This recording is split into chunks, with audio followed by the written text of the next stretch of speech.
آپ تھوڑی دیر سوچیں، میں یہاں بیٹھا ہوں، میرا اتنا اختیار ہے کہ میں اگلی بات کر سکوں؟ نہیں، میرے پاس اختیار نہیں۔ آپ میں کسی کے پاس اتنا اختیار ہے کہ وہ جمعہ کہے کہ میں پورا جمعہ پڑھ لوں گا؟ نہیں۔ تو ہم کیا ہیں؟ ہم پانی کا بلبلہ ہے۔ کیا ہے؟ جب ایسے ہوا فوراً مٹ گیا۔ ہماری حیثیت تو یہ ہے، جب ہم پیدا ہوتے ہیں تو کسی شخص کو پتہ ہوتا ہے اسے گندا خون پلایا جائے، اختیار رکھتا ہے؟ شعور رکھتا ہے؟ نہیں۔ جب ہم مر جاتے ہیں، ہمارے کپڑے اتر گئے، جسم ننگا پڑا ہے، کوئی اختیار ہے کہ میں بولوں کہ یار مجھے ننگا نہ کرو، میں بڑا عزت دار بننا تھا؟ انسان بے بس پڑا ہوا ہے، کچھ نہیں کر سکتا۔ چاہیں تو اٹھا کے جناب نالا دہی میں کوئی پھینک دے، کوئی اختیار ہے؟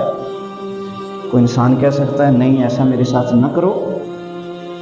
تو یہ گمنڈ کیسا، یہ بدماشی کیسی، یہ نافرمانی کیسی، یہ ظلم کیسا، یہ زیادتی کیسی؟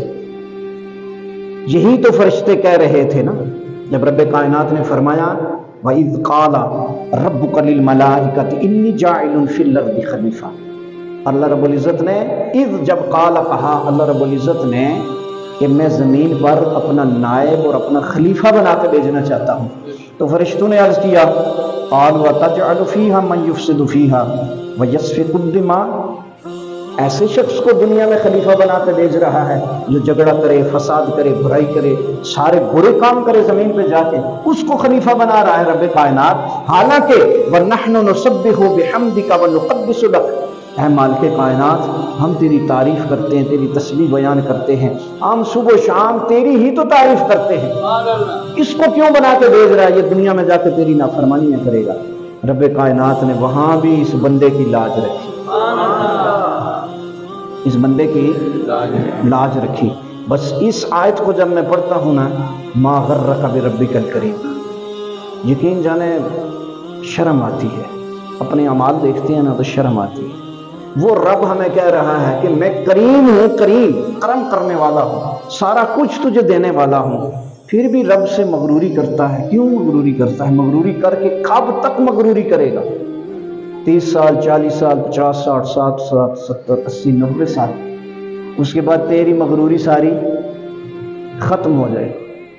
کسی کے پاس بہت زیادہ مال و دولت ہے نا اجر، غرور کرتا ہے، تکبر کرتا ہے، ظلم کرتا ہے، مال و دولت چھن جائے، فٹ پاتھ پہ آ جائے تو پھر بھی کہے گا اب مالک کائنات مجھے سنبھال۔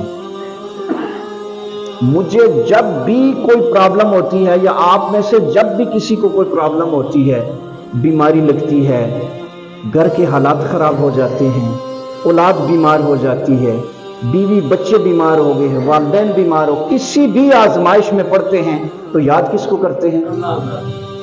کس سے مانگتے ہیں؟ اور کوئی ہے؟ تو جب اچھی صحت ہونا، جب اچھے حالات ہوں تو اس رب کو یاد کر لو، جب آپ کے حالات برے ہوں گے تو وہ رب تمہیں یاد کر لے۔ اگر یہ فلسفہ انسان سمجھ آئے کہ اچھے حالات میں اپنے رب کو یاد رکھو، ہوتا کیا ہے ہم برے حالات میں اپنے رب کو یاد کرتے ہیں۔